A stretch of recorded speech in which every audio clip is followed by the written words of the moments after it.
ቅዱስ እግዚአብሔር አምላክና አቦ በስም ኢየሱስ ነመስግነክ አለና ቅዱስ አምላክና ሃሌሉያ በሰማያት ትነብር ሃሌሉያ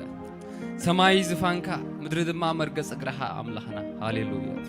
ወንኹሉ ትርኢ ደለኻ እግዚአብሔር አቦ ኣብ ዝፋንካ ኮይንካ አምላኽ ንኹሉ ትገብር ንኹሉ ዝፈጠርካ እግዚአብሔር አምላኽ ህያው ዝኾንካ አምላኽ ሃሌሉያ እትገብር አምላኽ እትሰማዕ አምላኽ ሃሌሉያ እትርኢ አምላኽ አቦ በስም ኢየሱስ ነመስግነክ አለና እግዚአብሔር አምላኬ ጥሚት ካናሎም እግዚአብሔር አቦ ሪኢኻና አተንሲኢካ እግዚአብሔር አቦ ነሆሎም ማዓት ናይሎም ማዓት ሰባት ጌርካና ሞ ተመስገን አቦ በስም ኢየሱስ ክብርን ህበካ ልዕል ነብለካለና አነ ንሕዋተይ ተአኪምና እግዚአብሔር አምላኬና አሐልዕል ከነብል ንስምካ ክንውድስ ተገይርልና ይሞ እግዚአብሔር አቦ ናአኻ ክብር ክንህብ መጺናልና ማ አምላኬ አቦ በኢየሱስ ስም ነመስግነካለና ህልውናኻ እግዚአብሔር አቦ ማእከልና ይማላለስ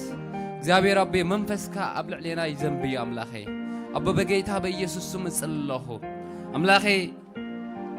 አቦ ገጽካ ደሌት ነፍስ እግዚአብሔር አቦ ገጽካ ክትረክብ በስም ኢየሱስ ጸልለሁ አምላኬ በጌታ በኢየሱስ ስም አምላኬ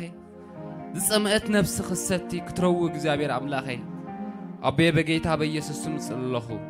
ሐሚማ ደላ ነፍስ ክትፍወስ አምላኬ ሓራኸት ኮና አቦ كما أسر فتح እግዚአብሔር አቦ በኢየሱስ ስም ጸልለሁ እግዚአብሔር አምላኬ አቦ በጌታ በኢየሱስ ስም ሐዚና ደላ ነፍስ ምጽናዕ ክትረክብ በኢየሱስ ስም ጸልለሁ እግዚአብሔር አምላኬ ጸሚዓ ደላ ነፍስ እግዚአብሔር አቦ ተስፋ ቆሪጻ ደላ ነፍስ እግዚአብሔር አቦ ኃይላ ክሕደስ በኢየሱስ ስም ጸልለሁ እግዚአብሔር አምላኬ ነዝ ክገብር ዝኽእል ኩሉ መንፈስካ ይሞ አምላኬ መንፈስካ ሰፊርካ ዘይትህብ መንፈስካ ማእከልና ይመላለስ እግዚአብሔር አቦ نزدخما خلع المتان እግዚአብሔር አቦ ተስፋ ዝቆረጸ እግዚአብሔር አምላክ መታን ክሕደስ